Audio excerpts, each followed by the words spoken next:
अगर आप भी लेना चाहते हैं देश दुनिया की तमाम जानकारी तो आज ही सब्सक्राइब करें हमारे चैनल को। साथ ही नीचे दिए बेल आइकन को जरूर दबाएं ताकि हर अपडेट आप तक पहुंच सके। नमस्कार, आप देख रहे हैं प्रभा साक्षी। कार्यक्रम है दे धनाधन।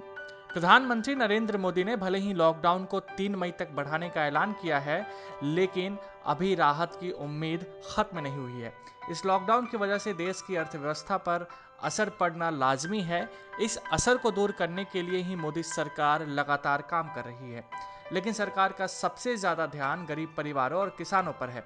इसी को देखते हुए सरकार की ओर से कई घोषणाएं की गई हैं, जिसका लाभ अब आम लोगों को हो रहा है। कोरोना वायरस संकट के कारण देश में लगाए गए लॉकडाउन के दौरान ही वित्त मंत्री निर्मला सीतारमण ने विशेष आर्थिक पैकेज का ऐलान किया था। इसके तहत 80 करोड़ गरीबों को अगले 3 महीने तक मुफ्त आटा या चावल और 1 किलो दाल देने की घोषणा की गई थी। 1.70 लाख करोड़ रुपए के इस पैकेज का ऐलान करते हुए वित्त मंत्री ने कहा कि गरीबों के लिए खाने का इंतजाम किया जाएगा और डीबीटी के माध्यम से पैसे भी ट्रांसफर किए जाएंगे। फिलहाल जरूरतमंदों को इसकी मदद मिलनी शुरू हो गई है।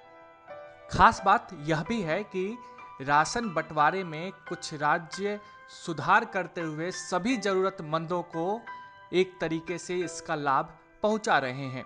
आपके पास कोई कागजात हो या ना हो, अगर आपकी ज़रूरत है तो आप तक राशन पहुंचाए जा रहे हैं।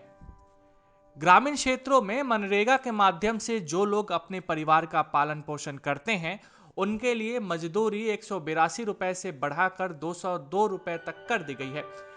इससे उनकी आय में करीब 2000 रुपए की वृद्धि होगी। इसके अलावा 20 करोड़ महिला जनधन खातों में अगले 3 महीने तक 500 रुपए डाले जाएंगे, जिसका पहला चरण पूरा हो गया है।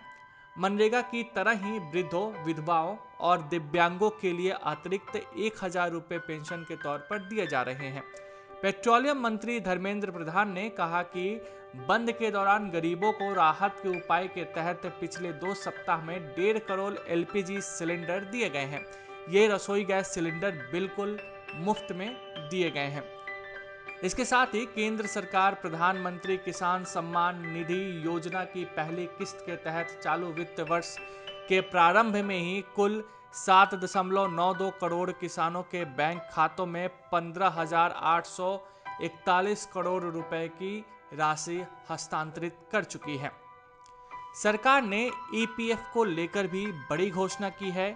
इसके तहत 3 महीनों तक कंपनी और कर्मचारी दोनों के हिस्से का योगदान सरकार की ओर से किया जाएगा। यह घोषणा उन संस्थानों के लिए है जहां 100 से कम कर्मचारी हैं और 90% कर्मचारी का वेतन 15,000 रुपए से कम है। कोरोना की लड़ाई में शामिल स्वास्थ्य कर्मियों और अन्य स्टाफ के लिए 50 लाख इंश्योरेंस कवर देने की भी घोषणा मोदी सरकार की तरफ से की गई है।